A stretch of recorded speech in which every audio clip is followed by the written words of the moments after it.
The lecture hall was huge. It could hold more than 5,000 students, and today almost every seat was filled. The room was built in a circle, with seats rising up like stairs around a small stage in the center. Lights floated in the air, glowing soft blue and white. The walls showed slowly moving images of different planets and stars. Professor stood near the entrance, waiting for her turn to speak. She was a small woman, even by human standards. Her hair was black with some in it, tied back in a simple style. She wore the dark blue uniform of the Galactic Academy with a small Earth symbol on her shoulder. Her face was calm, and her eyes were sharp and watchful.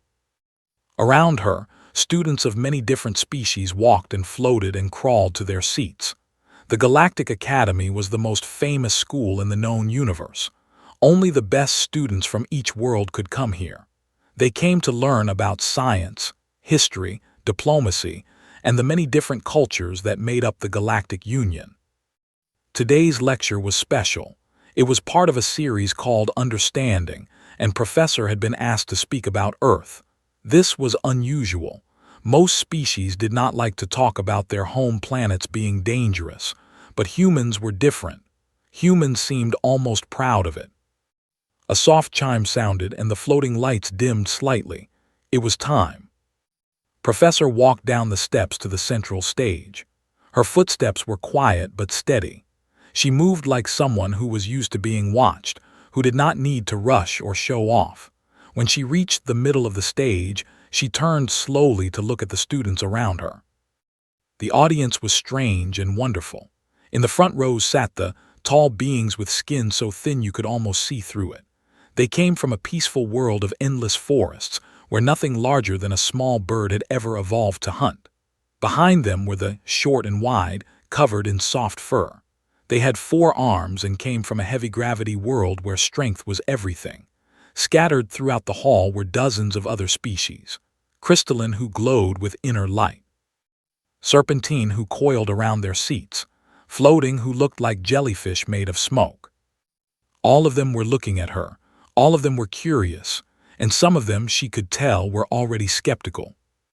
Professor touched a small device on her wrist, and a hologram appeared behind her. It showed a beautiful blue planet, wrapped in white clouds, floating in the darkness of space. Earth. "Good morning," she said. Her voice was soft but clear, and the room's systems carried it to every seat. I am a professor of xenobiology and human studies. I was born on Earth, in a country called Korea, in a city called.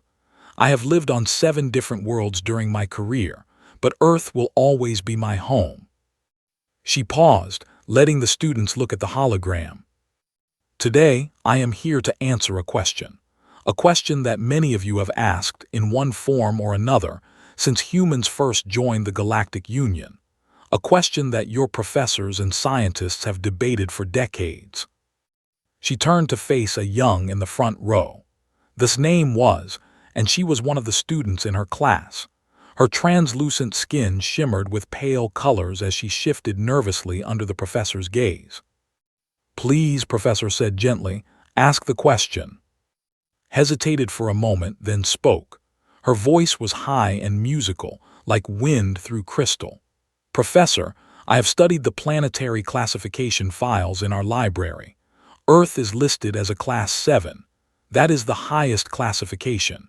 It means your planet is considered one of the most dangerous worlds in the known galaxy." She paused, her colors shifting to confused yellows and oranges. "But I do not understand. I have studied humans too. You have no natural armor, no poison, no claws or fangs. You cannot run as fast as many predators. You cannot see in the dark. You cannot hear very well. You cannot even breathe underwater. By every measure I can find, humans are fragile." Murmurs spread through the lecture hall. Many students were nodding. A large named leaned forward, his 4 arms crossed over his broad chest. "I agree," said. His voice was deep and rough, like stones grinding together. "My people come from a Class 3 world. We have thick skin that can stop blades. We can lift 10 times our own weight. Our eyes can see heat. But humans needed to build machines just to survive in space. You needed special suits to visit our world because the gravity was too strong. How can such a weak species come from a Class 7? The classification must be wrong." More voices joined in, a pulsed with skeptical blue light, a hissed something in her own language that the translators turned into impossible and error. Even some of the quieter species were making sounds of agreement. Professor let them talk. She stood still in the center of the stage, her hands folded in front of her, her expression patient. She had heard all of this before. Every human who taught at the academy had heard it. The galaxy looked at humanity and saw a puzzle that did not make sense. Soft, slow, fragile, weak. How could such creatures come from a world of death? When the noise finally died down, Professor spoke again. "You are correct," she said simply. The hall went silent. That was not what anyone had expected her to say. "Humans have no armor," she continued. "No venom, no natural weapons to speak of. Compared to many species in this room, we are slow and weak and fragile. If a human fought with no tools or weapons, they would win easily. If a human had a race, the human would lose. These are facts. I do not deny them." She touched her wrist again, and the hologram of Earth began to change. The peaceful blue planet started to show its true face. Storm systems swirled across the oceans. Lightning flashed over the continents. Red dots appeared, marking volcanoes and earthquake zones. "But you have made a mistake in your thinking," Professor said. "A mistake that every species makes when they first meet humans. You look at us and see what we are, but you do not ask the right question." She turned to face the entire audience, her dark eyes moving slowly across the thousands of students watching her. "The right question is not, how can humans be so weak and come from a? The right question is, what kind of world could take a weak species and turn them into the dominant predators of their entire planet?" She smiled. It was a small smile, gentle and warm, but something about it made several students in the front rows lean back in their seats. "Would you like to know the answer?" The lecture hall was completely silent. Every eye, every sensor, every crystal was focused on the small human woman standing alone on the stage. "Good," Professor said. "Then let me tell you about Earth." Professor raised her hand and the hologram behind her grew larger. Earth filled the center of the lecture hall, spinning slowly. But this was not the peaceful blue marble that most species saw in pictures. This version showed the truth. Massive white spirals moved across the oceans. Red and orange patches glowed on the continents. Lines of bright yellow marked where the ground itself was cracked and broken. "Let us start with the weather," Professor said. Her voice was still calm, like she was discussing something simple and normal. "On Earth, we have storms called hurricanes. They form over our oceans and can grow to be hundreds of kilometers wide. The winds inside them move faster than most ground vehicles. They pick up water from the sea and throw it onto the land. They destroy everything in their path." She gestured, and the hologram zoomed in on one of the white spirals. It was beautiful in a terrible way, like a flower made of clouds and destruction. "This is a Category 5 hurricane, the highest level on our scale.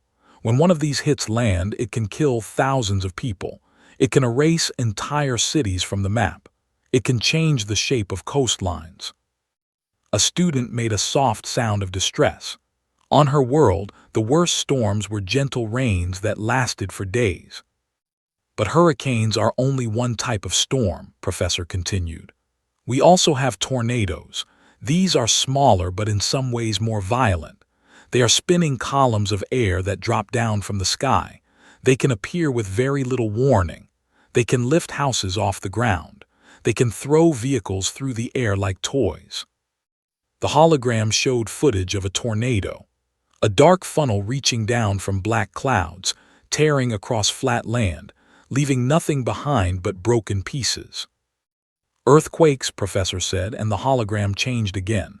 Now it showed the ground itself shaking, buildings falling, cracks opening in streets. "Our planet is not solid. The surface is made of giant pieces of rock that float on liquid stone. These pieces move. They push against each other. When the pressure gets too high, they slip and the ground shakes. She showed a map of Earth with bright lines marking where the pieces of rock met. These are fault lines, the places where earthquakes happen most often. Some of our largest cities are built directly on these lines. Tokyo, San Francisco, Istanbul. Millions of people live in places where the ground can shake at any moment. The shifted in his seat. Even on his heavy gravity world, the ground did not move. Why, he asked, why would anyone build cities there? Professor nodded as if she had been waiting for this question. Because the same forces that cause earthquakes also create good harbors, good farmland, resources that helped our civilizations grow. We did not avoid danger. We learned to live with it. The hologram changed again, showing a mountain with smoke rising from its top. Volcanoes, she said, mountains that can explode. When a volcano erupts, it throws melted rock into the air. It covers the land in ash that blocks the sun. It releases gases that can poison the air for hundreds of kilometers around. She paused. Volcanoes have caused mass extinctions on Earth. They have ended entire ages of life. And yet, some of our most famous cities were built in their shadow. Naples sits next to a volcano that destroyed entire ancient cities. It could erupt again at any time, but people still live there. They have always lived there. Because of the soil, said quietly, she was beginning to understand. Volcanic soil is rich in nutrients, good for growing food. Yes, Professor said. Humans learned very early that danger and opportunity often come from the same source. We could not separate them, so we adapted to both. She turned the hologram to show Earth's biosphere. Animals began to appear, rotating slowly around the planet like a gallery of nightmares. Now let us talk about the creatures that shared our world. A great cat appeared first, long and golden with teeth like knives. Lions, Professor said, they hunt in groups. They are faster than humans, stronger than humans, and they work together. For most of human history, they saw us as food. The lion was replaced by something even larger, a huge brown animal with thick fur and massive claws. Bears, they can weigh as much as 10 humans. Their claws can tear through wood and metal. A single blow from their paw can kill. They are found across many parts of Earth, in forests and mountains and frozen lands. More animals appeared, wolves with yellow eyes, crocodiles with armored skin, sharks with rows of sharp teeth. All of these creatures evolved alongside us, Professor said. They hunted us. We hunted them. It was an arms race that lasted millions of years. They grew faster, so we grew smarter. They grew stronger, so we made tools. They hunted in groups, so we built communities. A student pulsed with nervous light. But surely these large predators were the main danger. Professor smiled. It was not a happy smile. No, the large predators were obvious. We could see them coming. We could fight them or run from them. The real dangers were smaller. The hologram filled with tiny creatures, spiders, snakes, insects. This spider, she said, pointing to a small black creature with red markings, can fit on a human fingertip. Its bite can kill a full-grown human in hours. This snake can strike faster than our eyes can follow. This frog, beautiful and bright, carries enough poison in its skin to kill 10 humans with a single touch. She let the students look at the creatures. Many of them were making sounds of fear and disgust. But even these are not the worst, Professor continued. The worst are the ones you cannot see at all. The hologram showed microscopic images, tiny organisms swimming and multiplying. Bacteria, viruses, parasites, creatures so small that millions of them can fit in a single drop of water. They live inside our bodies. They make us sick. They kill us from within. She showed an image of a mosquito. This insect is the deadliest creature on Earth, not because of its size or its strength, but because it carries diseases from one human to another. Throughout our history, it has killed more humans than all our wars combined. Hundreds of millions of deaths, from an insect smaller than a fingernail. The lecture hall was very quiet now. "This is Earth," Professor said. "A planet where the weather tries to kill you, where the ground tries to kill you, where the animals try to kill you, where creatures you cannot even see try to kill you. Every day, every hour, every moment." She touched her wrist, and the hologram disappeared. She stood alone on the stage, a small woman within her hair and calm in her eyes. "And yet," she said softly, "we survived. We did not just survive. We became the most successful species our planet has ever produced. We spread to every corner of our world. We built civilizations that lasted thousands of years. We reached up and touched the stars." She looked at all the students watching her. "You asked how a weak species could come from it, but you see, we were never weak. We were just different, and Earth taught us to be something more." Professor walked slowly across the stage. Her footsteps were soft but steady, each one placed with purpose. The students watched her move, and something about the way she walked had changed. It was no longer the casual movement of a teacher. It was something older, something that made the predator species in the audience feel strangely uncomfortable. "You have asked how we survived," she said. "How a soft, slow species could live on a world full of things that wanted to eat us.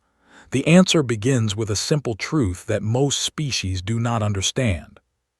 She stopped walking and faced the audience. "We were not always at the top. For most of our existence, humans were prey. We were food for larger, faster, stronger creatures. We lived in fear. We hid in caves and trees. We watched our children get taken by predators. We were weak, and the world reminded us of this every single day." The hologram came back to life, showing an ancient African landscape. Golden grass stretched to the horizon under a hot sun. In the distance, a group of early humans crouched together, watching something move through the tall grass. "But being prey taught us things," Professor continued. "It taught us to watch, to wait, to think, to plan. And eventually it taught us something that changed everything." The hologram showed the group of humans standing up. They were thin and wiry, with dark skin and simple tools in their hands. They began to walk toward the grass where the predator was hiding. Humans developed a hunting technique that exists almost nowhere else in the galaxy. We call it persistence hunting. She paused, letting the students watch the scene unfold. "We could not outrun our prey. A deer or an antelope can sprint much faster than a human. We could not overpower them. They have horns and hooves and strength that we could never match. So we found another way." The hologram showed one of the humans breaking into a slow run. Not fast, not impressive, just steady. "Humans can run for a very long time," Professor said. "Not fast, but far. We have long legs designed for efficiency. We have very little body hair so we do not overheat. And most importantly, we sweat." Made a confused sound, sweat.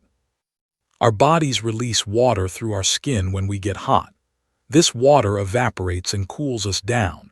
It is a very efficient cooling system. Most animals do not have it. They cool down by panting, which means they have to stop running. But humans can run and cool down at the same time." The hologram showed the hunt continuing. The humans were following an antelope across the grassland. The antelope sprinted ahead, fast and graceful. The humans did not try to catch it. They just kept moving, slowly, steadily. "The antelope runs," Professor explained. "It is faster so it gets ahead. Then it stops to cool down, but the humans do not stop. They keep coming. The antelope sees them and runs again. It gets ahead again. It stops to cool down again, but the humans are still coming." Hours passed in the hologram. The sun moved across the sky. The antelope was slowing down now. Its sides were heaving. Its legs were shaking. But the humans were still coming, walking now, not even running. They did not need to run anymore. "Eventually," Professor said, "the animal cannot run anymore. It has overheated. It is exhausted. It collapses. and then the humans simply walk up to it and kill it with their simple tools. The hologram faded. "This is what we were," she said. "Not the fastest, not the strongest, but the most persistent. We did not need to catch you in the first moment. We just needed to keep coming, and we never ever stopped." The lecture hall was very quiet. Several of the predator species were looking at the small human woman with new expressions that looked almost like fear. "This shaped us," Professor continued. "Not just our bodies, but our minds. Humans do not think about single fights. We think about long struggles. We do not need to win today. We just need to survive today, because we will come back tomorrow, and the day after, and the day after that." She brought up new images: ancient battles, medieval wars, modern conflicts. "Let me tell you a story from my own ancestors," she said. "Hundreds of years ago, a nation called Korea faced an invasion. A powerful neighbor sent a massive army and navy to conquer us. They had more soldiers, more ships, more weapons. By every measure, they should have won." The hologram showed old ships with tall masts and curved hulls. A man named Sunshin was given command of the Korean Navy. He had very few ships. The enemy had hundreds. In the early battles, he lost. He retreated. Many people thought the war was over. She showed a map of the Korean coast, with its complicated coastline of islands and narrow waterways. But Sunshin did not give up. He studied the waters. He learned the tides and currents. He found a narrow place between the islands where the water moved in strange and dangerous ways, and he waited. The hologram showed ships moving through a narrow strait. When the enemy fleet came through this passage, the tide was against them.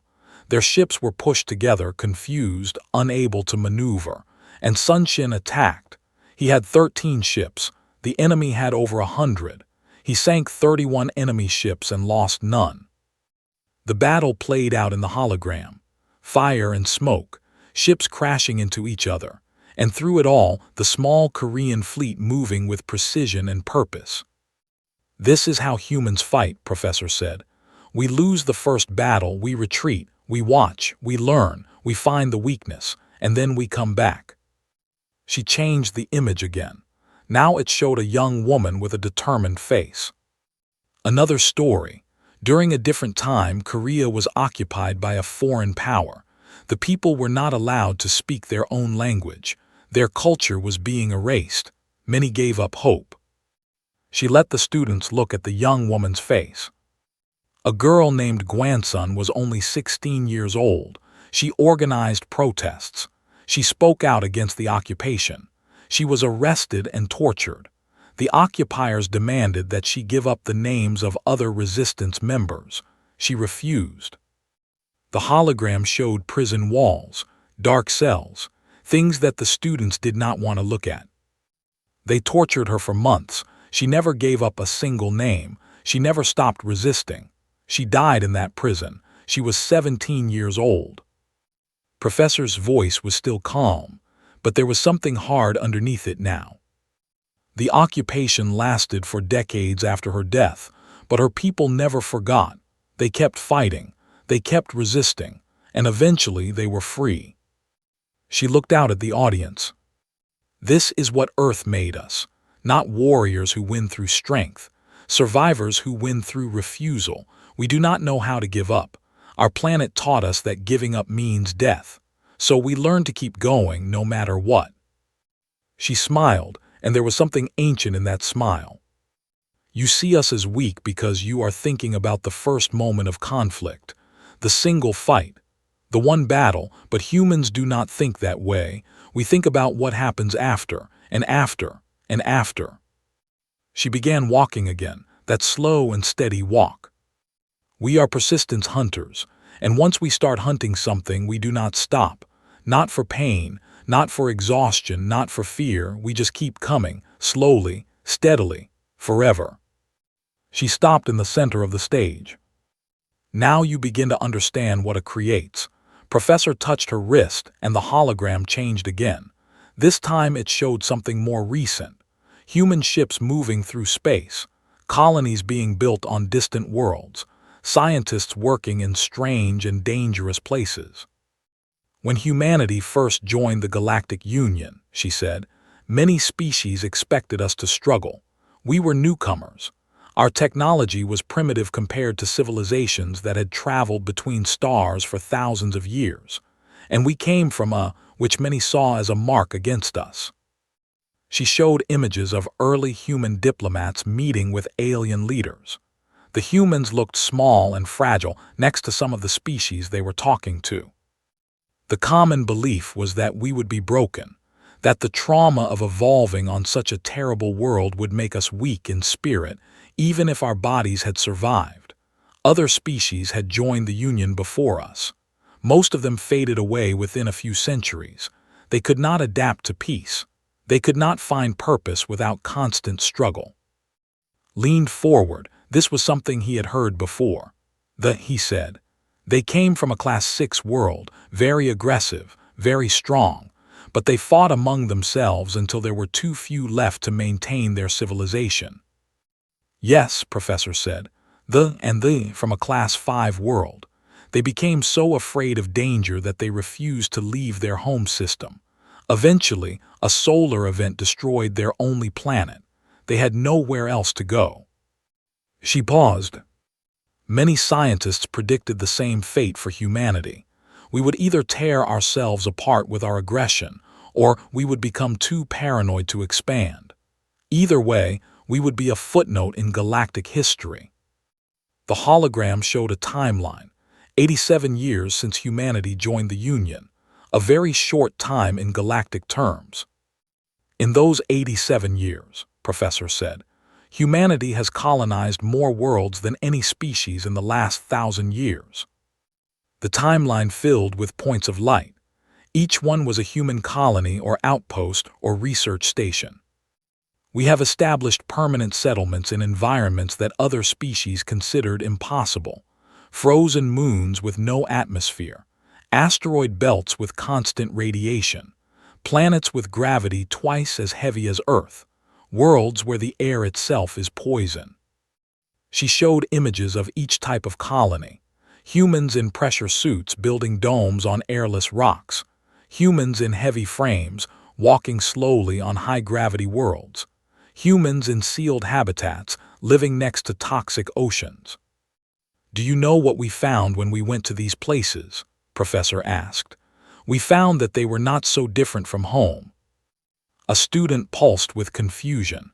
Not different, but Earth is supposed to be one of the most dangerous worlds in the galaxy. Exactly, Professor said. That is the point. Your classification system was created by species who evolved in gentler conditions. To you, a Class 4 world is terrifying. To us, a Class 4 world has weather that reminds us of spring. She showed a comparison. A Class 5 world with violent storms. Next to it, footage of a hurricane on Earth. Your Class 5 worlds have dangerous weather. We grew up with Category 5 hurricanes. Your Class 6 worlds have lethal predators. We grew up with creatures that killed for food, for territory, for mating rights, and sometimes for no reason at all. She let the comparison sink in. When human colonists land on a new world, they do not see an alien threat. They see a familiar problem, and humans are very good at solving familiar problems. The hologram showed a specific incident, a research station on a planet called 4. The station was badly damaged, with parts of it collapsed and burning. 3 years ago, Professor said, a research team was stationed on 4. It was a newly discovered world, Class 4, with interesting mineral deposits. The team was there to study the geology and assess the planet for possible mining operations. She showed the team, 6 humans in scientific gear, 2 women and 4 men from different parts of Earth. Their leader was a geologist named. On their 23rd day, a massive earthquake struck. The seismic event was far stronger than any predictions had suggested. The main building collapsed. Communication equipment was destroyed. The shuttle that would have taken them to orbit was damaged beyond repair. The The hologram showed the aftermath: broken buildings, scattered equipment, 5 survivors standing in the ruins looking up at a sky that would not bring rescue. They had limited supplies. The atmosphere was thin and had low oxygen, barely enough to breathe with effort. The temperature dropped below freezing at night, and on the second day they discovered they were not alone. The hologram showed creatures moving in the shadows, long and low, with too many legs and mouths full of sharp teeth. Pack hunters. The local predators had noticed them. Food was scarce on 4, and the humans were made of meat. Professor let the students look at the creatures. They were not as large as Earth's great predators, but they were fast and numerous and clearly intelligent in the way that hunting animals often were. A rescue team was dispatched from the nearest station. Travel time: 3 weeks. The scientists had to survive for 3 weeks with minimal supplies, low oxygen, freezing nights, and pack hunters that came closer every day. She smiled. When the rescue team arrived, they found the humans had established a fortified camp in the ruins of their station. They had built walls from debris. They had created simple weapons from broken equipment. They had found a way to filter the local water and had begun cultivating native fungi that were safe to eat. The hologram showed the camp. It was rough and ugly, made of broken metal and stone, but it was solid. It was a fortress. The pack hunters were still there, Professor said, but they were not attacking. In fact, they were sitting outside the camp walls, watching, waiting. She changed the image to show one of the creatures sitting calmly next to a human woman. The woman was the team leader. She was scratching the creature behind what might have been ears. Had realized something about the pack hunters. They were intelligent enough to be trained. They were social creatures that formed bonds with their group, and they were hungry. She showed the humans feeding the creatures scraps of food. In 2 weeks had partially domesticated the pack hunters, not fully trained but enough that they saw the humans as part of their pack. They stopped hunting the scientists. They started hunting for them. They kept other predators away. The rescue team's report appeared on the hologram. The students could read the summary. When we arrived, we expected to find survivors hiding and waiting for rescue. Instead, we found a functioning settlement. The humans had adapted to every challenge the planet presented. They had found food, water, shelter, and protection. They were not waiting to be saved. They were building a home. The rescue leader was a, Professor said, looking at. He wrote in his personal log that he had never seen anything like it. He said, and I quote, "We came to rescue them, but I think if we had taken another month, they would have had a flag planted and a name picked out for the colony." Some students laughed nervously. Did not laugh. He was staring at the hologram with an expression that mixed respect and something else, something that might have been fear. 3 weeks before this incident, Professor said quietly, a research team was stranded in a similar situation on a Class 3 world, a world less dangerous than 4, a world less dangerous than Earth. She paused. There were no survivors. The lecture hall was silent. They are 3 times stronger than humans, Professor said. They have thick skin and powerful muscles. They can lift objects that would crush us. But when disaster struck, they tried to wait for rescue. They tried to conserve their supplies. They tried to hide from the predators. She shook her head slowly. They were not prepared to fight the world. They had never needed to. Their planet was dangerous, but not dangerous enough to teach them what Earth taught us. She turned off the hologram. We carry Earth with us wherever we go. Its lessons are written in our genes, in our instincts, in the way we think. When we see danger, we do not see something to be avoided. We see a problem to be solved. When we face a threat, we do not hide and wait. We adapt and overcome. She looked at each section of the audience in turn. This is what it creates, not broken creatures waiting to fade away. Survivors who carry their world's fire inside them. Wherever we go, whatever we face, we bring Earth with us. And Earth taught us to never, ever give up. Professor walked to the edge of the stage. She stood there for a long moment looking out at the thousands of alien students who filled the lecture hall. They were watching her with expressions she had seen many times before: fear, respect, wonder, confusion. And underneath it all, the beginning of understanding. They had stopped shimmering. Their translucent skin was still and pale. They sat rigid in their seats, all four arms pressed close to their bodies. They had dimmed their lights to almost nothing. Even the species that did not show emotion in ways humans could read had gone quiet and still. Professor let the silence stretch. Sometimes silence taught better than words. "You asked me a question at the beginning of this lecture," she finally said. Her voice was soft, but it carried to every corner of the vast room. "You asked why Earth is classified as a... You expected me to talk about our storms and our predators and our diseases, and I have done that. But now I will give you the real answer." She stepped back to the center of the stage. Earth is not a because of what it contains. Many worlds have dangerous weather. Many worlds have deadly creatures. Many worlds have diseases and disasters and 1,000 ways to kill the things that live there. She paused. Earth is a because of what it creates. The hologram came back to life one final time. It showed humanity spreading across the galaxy, colony ships launching from Earth, stations being built in orbit around distant stars, humans walking on worlds that had never felt footsteps before. In 12,000 years of the Galactic Union's history, only 3 new species have joined from. 3 species that survived the worst their planets could offer and still found the strength to reach the stars. She held up one finger. The first were the Class 6 world. They were warriors without equal, strong, fast, fearless. They conquered their planet through violence and reached space through violence. But violence was all they knew. Within 400 years of joining the Union, they had destroyed themselves in civil wars. Today, there is empty, and their species exists only in historical records. She held up a second finger. The second were the Class 5 world. They were survivors, but a different kind. They survived through fear. They hid from every danger, avoided every risk, built walls around everything they loved. They reached space, but they never truly left their planet behind. They were too afraid to colonize other worlds, too afraid to spread out.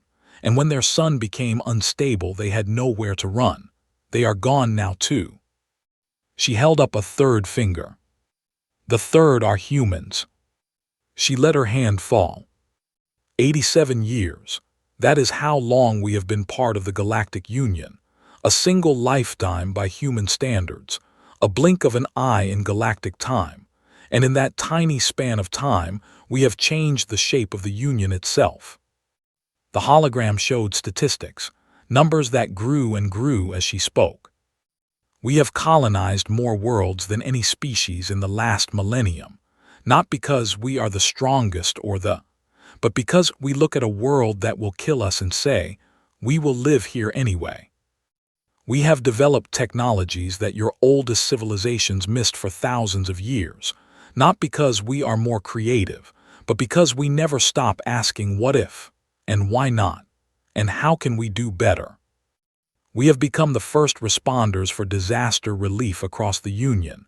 When stations fail, when colonies collapse, when everything goes wrong, who do you call? You call humans, because the situations that terrify other species are just Tuesday to us. Some students did not understand the reference, but they understood the meaning. You look at us and see fragile creatures, small bodies, soft skin, no natural weapons, and you are right, that is what we are, but you make the mistake of thinking that is all we are. She touched her chest, right over her heart. Inside this fragile body is a system of defenses that would terrify you if you understood it. My immune system is fighting a war right now.